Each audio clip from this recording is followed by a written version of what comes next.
ಕಚ್ಚ ಸ್ಥಾಪನೆಗೆ ಇವತ್ತು ದಿಗ್ಗಿ ಪೂಜೆ ಮಾಡಿದ್ದೀವಿ. ಇದರ ಕಾಸ್ಟ್ ಹೆಚ್ಚು ಕಮ್ಮಿ 3 ಕೋಟಿ ರೂಪಾಯಿ ಹೆಚ್ಚು ಕಮ್ಮಿ ಕಾಸ್ಟ್ ಬರುತ್ತೆ. ಮಿಷನರಿ ಇದೆಲ್ಲ ಖರ್ಚು ಸೇರಿ ಏನು ಪಟ್ಟಣದಲ್ಲಿ ಮಲತ್ಯಾಜ್ಯ ಇರುತ್ತೆ ಅದನ್ನು ತಂದು ಇಲ್ಲಿ ಶುದ್ಧೀಕರಣಗೊಳಿಸೋದು ಅದ್ರ ಕೆಲಸ. ನಾನು UGDನೇ ಮಾಡಬೇಕು ಪಟ್ಟಣದಲ್ಲಿ ಅಂತ ಹೋದೆ. ಈ ಬಂಡೆ ಇರೋದ್ರಿಂದ ಅದನ್ನು ಕೊರೆಯೋಕ್ಕೆ ಕಷ್ಟ ಆಗ್ತಾಯಿದೆ ಸದ್ಯಕ್ಕೆ ಈ ಸಿಸ್ಟಮ್ನ ಇಟ್ಕೊಂಡು ಮುಂದಿನ ದಿನಗಳಲ್ಲಿ ಈಗೇನು ನಾವು ಅಮೃತ್ ಯೋಜನೆ 2 ಇದೆ. ಅಮೃತ್ ಯೋಜನೆ 2ನಲ್ಲಿ ಪೈಪ್ಗಳು ಹಾಕಲೇಬೇಕು, ಎಲ್ಲ ಮಾಡಬೇಕು. ಅದನ್ನು ನೋಡ್ತೀವಿ. ಅದನ್ನು ಹಾಕುವಾಗ ಆಗೇನಾದರೂ ಅವಕಾಶ ಇತ್ತಂದರೆ ಅದೇ ಥರ ನಾವು ಮತ್ತು UGD ಕೆಲಸ ಮಾಡಿ ಈ ಪಟ್ಟಣದಲ್ಲಿ ನೈರ್ಮಲ್ಯ ಕಾಪಾಡೋದು ನನ್ನ ಜವಾಬ್ದಾರಿ. ಆ ಕೆಲಸ ನಾನು ಮಾಡ್ತೀನಿ. ಇವತ್ತು ಈ 3 ಕೋಟಿ ವೆಚ್ಚದಲ್ಲಿ ನಾವು ಮಾಡಿರೋ ಕಾಂಟ್ರಾಕ್ಟ್ಗಳಿದ್ದೀನಿ. ಅವ್ರಿಗೆ 5 ವರ್ಷ ಮೇಂಟೆನೆನ್ಸ್ ಕಾಂಟ್ರಾಕ್ಟ್ದಾಗಿರುತ್ತೆ. ನಮ್ಮ ಅಧಿಕಾರಿಗಳು ತಿಳಿಸಿದ್ರು. ಯಾಕಂದರೆ ಯಾವುದೇ ಇಂಥ ಒಂದು ನಾವು ಕೆಲಸ ಪ್ರಾರಂಭ ದೂರ ಮಿಷನರಿ ಇಟ್ಟಾಗ ಕಳ್ತನಗಳು ಜಾಸ್ತಿ ಆಗುತ್ತೆ. ಅದ್ರ ಬಗ್ಗೆನೂ ಮಾಹಿತಿ ನೀಡಿದ್ದೀನಿ. 5 ವರ್ಷ ಅವ್ರ ಮೇಂಟೆನೆನ್ಸ್ ಇಯರ್ಲಿ ಪೇಮೆಂಟ್ ಇರೋದ್ರಿಂದ ಅವ್ರು ಮಾಡಲೇಬೇಕಾಗುತ್ತೆ. ಖಂಡಿತವಾಗ್ಲೂ ನನಗೆ ಪಟ್ಟಣದಲ್ಲಿ ಇನ್ನೂ ಅಮೃತ ಆದಮೇಲೆ ಮನೆ ಮನೆಗೂ ನಲ್ಲಿ ಆಗ್ತೀವಿ. UGD ಒಂದು ಮಾಡಿದ್ರೆ ಅಲ್ಲಿ ಕಂಪ್ಲೀಟ್ ಕ್ಲಿಯರ್ ಆಗುತ್ತೆ ಅಂತ ಭಾವನೆ ನನ್ನಲ್ಲಿದೆ. ಆ ಕೆಲಸ ಮಾಡಿಕೊಡ್ತೀನಿ ಅಂತ ಸಾರ್ವಜನಿಕರು ಹೇಳೋಕ್ಕೆ ಇಷ್ಟಪಡ್ತೀನಿ. ಅವರು ನನ್ನನ್ನು ಮೊನ್ನೆ ಬೆಂಗಳೂರಿಗೆ ಬಂದು ಭೇಟಿ ಮಾಡಿದ್ದಾರೆ ಜನ. ಅಲ್ಲಿ ಯಾರ್ಯಾರು ಇವರಿದ್ದಾರೆ ಅವರೆಲ್ಲ ಈಗಲೂ ಎಲ್ಲ ಒಂದು ಜಾಗದಲ್ಲಿ ಇದ್ದಾರೆ ಅಂತ ಹೋಗ್ತೀನಿ. ಈಗ ಫೋನ್ ಮಾಡಿದ್ದಾರೆ. ನಾ ಇದಕ್ಕೆ ಮಾತಾಡಬೇಕು ಅಂದರೆ ನಾನು ದಪ್ಪತ್ತು ಸ್ಕೂಲ್ ಪ್ರೋಗ್ರಾಮ್ ಇದೆ ಮುಗಿಸ್ಕೊಂಡು ಬರ್ತೀನಿ ಅಂತ ಹೇಳಿದ್ದೀನಿ. ಮತ್ತು ಅವರ ಇಂಟೆನ್ಷನ್ ಏನಂದರೆ ನೀವು 80 ಅಡಿ ಮಾಡಿದ್ರೆ ಜಾಸ್ತಿ ಅಗಲೀಕರಣ ಆಗಿರುತ್ತೆ, ಟೌನೇ ಉಳಿಯಲ್ಲ. ಈಗ ನಿಮಗೊಂದು ಅವಕಾಶ ಇದೆ. DC ಜೊತೆ ಮಾತನಾಡಿ ಈ ಪಟ್ಟಣ ಪರಿಮಿತಿಯಲ್ಲಿ 40 ಅಡಿ 60 ಅಡಿ 80 ಅಡಿ 3 ಸ್ಲ್ಯಾಬ್ ಇರೋದ್ರಿಂದ ಈ ನಮ್ಮ PWDಲಿ ನಮಗೆ ಕಡಿಮೆ ಇರೋವಂಥ PWD 40 ಅಡಿ ಮಾಡಿಕೊಡಿ ಅಂತ ಅವ್ರ ರಿಕ್ವೆಸ್ಟು. ಅದನ್ನು ಪಾಪ ಅವರು ನನ್ನ ಜೊತೆ ಬಂದಿರೋದನ್ನು ನಾನು DC ಗಮನಕ್ಕೆ ತಂದು ಏನು ನಮ್ಮ ಸರ್ಕಾರದಲ್ಲಿ ನಿಯಮಗಳ ಪ್ರಕಾರ ಇದೆ ಆ ನಿಯಮ ಪ್ರಕಾರ ನಾನು ಹಾಕ್ಸ್ಕೊಳ್ತೇನೆ.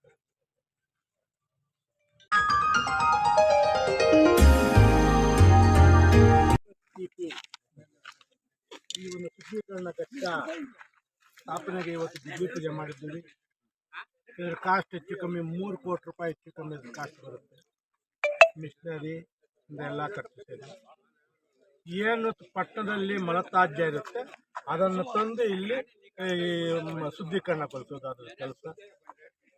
ನಾನು UGDನೇ ಮಾಡಬೇಕು ಪಟ್ಟಣದಲ್ಲಿ ಅಂತ ಹೋದೆ.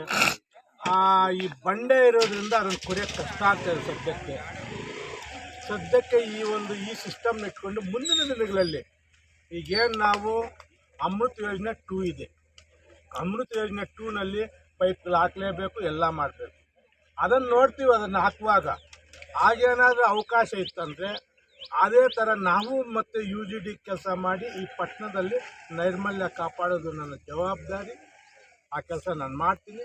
ಇವತ್ತು ಈ 3 ಕೋಟಿ ವೆಚ್ಚದಲ್ಲಿ ನಾವು ಮಾಡಿರೋ ಕಾಂಟ್ರಾಕ್ಟ್ಗಳಿದ್ದೀನಿ. ಅವ್ರಿಗೆ 5 ವರ್ಷ ಮೇಂಟೆನೆನ್ಸ್ ಕಾಂಟ್ರಾಕ್ಟ್ದಾಗಿರುತ್ತೆ.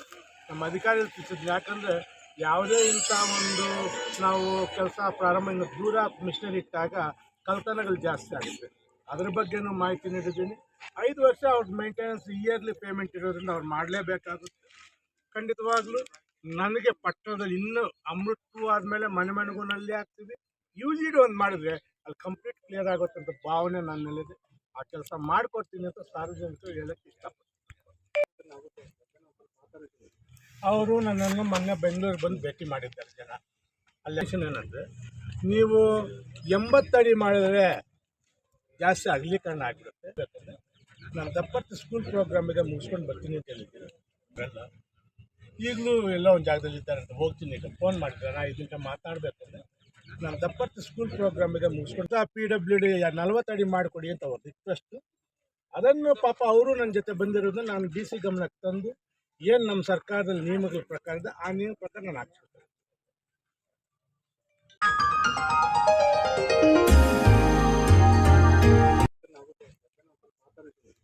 ಅವರು ನನ್ನನ್ನು ಮೊನ್ನೆ ಬೆಂಗಳೂರಿಗೆ ಬಂದು ಭೇಟಿ ಮಾಡಿದ್ದಾರೆ ಜನ. ಅಲ್ಲಿ ಯಾರ್ಯಾರು ಇವರಿದ್ದಾರೆ ಅವರೆಲ್ಲ ಈಗಲೂ ಎಲ್ಲ ಒಂದು ಜಾಗದಲ್ಲಿ ಇದ್ದಾರೆ ಅಂತ ಹೋಗ್ತೀನಿ. ಈಗ ಫೋನ್ ಮಾಡಿದ್ದಾರೆ. ನಾ ಇದಕ್ಕೆ ಮಾತಾಡಬೇಕು ಅಂದರೆ ನಾನು ದಪ್ಪತ್ತು ಸ್ಕೂಲ್ ಪ್ರೋಗ್ರಾಮ್ ಇದೆ ಮುಗಿಸ್ಕೊಂಡು ಬರ್ತೀನಿ ಅಂತ ಹೇಳಿದ್ದೀನಿ. ಮತ್ತು ಅವರ ಇಂಟೆನ್ಷನ್ ಏನಂದರೆ ನೀವು 80 ಅಡಿ ಮಾಡಿದ್ರೆ ಜಾಸ್ತಿ ಅಗಲೀಕರಣ ಆಗಿರುತ್ತೆ, ಟೌನೇ ಉಳಿಯಲ್ಲ. ಈಗ ನಿಮ್ಗೊಂದು ಅವಕಾಶ ಇದೆ, ಡಿ ಸಿ ಜೊತೆ ಮಾತನಾಡಿ ಈ ಪಟ್ಟಣ ಪರಿಮಿತಿಯಲ್ಲಿ 40 ಅಡಿ 60 ಅಡಿ 80 ಅಡಿ 3 ಸ್ಲ್ಯಾಬ್ ಇರೋದ್ರಿಂದ ಈ ನಮ್ಮ PWD ನಮಗೆ ಕಡಿಮೆ ಇರೋವಂಥ PWD 40 ಅಡಿ ಮಾಡಿಕೊಡಿ ಅಂತ ಅವ್ರ ರಿಕ್ವೆಸ್ಟ್. ಅದನ್ನು ಪಾಪ ಅವರು ನನ್ನ ಜೊತೆ ಬಂದಿರೋದನ್ನ ನಾನು ಡಿ ಸಿ ಗಮನಕ್ಕೆ ತಂದು ಏನು ನಮ್ಮ ಸರ್ಕಾರದಲ್ಲಿ ನಿಯಮಗಳ ಪ್ರಕಾರ ಇದೆ ಆ ನಿಯಮ ಪ್ರಕಾರ ನಾನು ಹಾಕ್ಸ್ಕೊಳ್ತೇನೆ.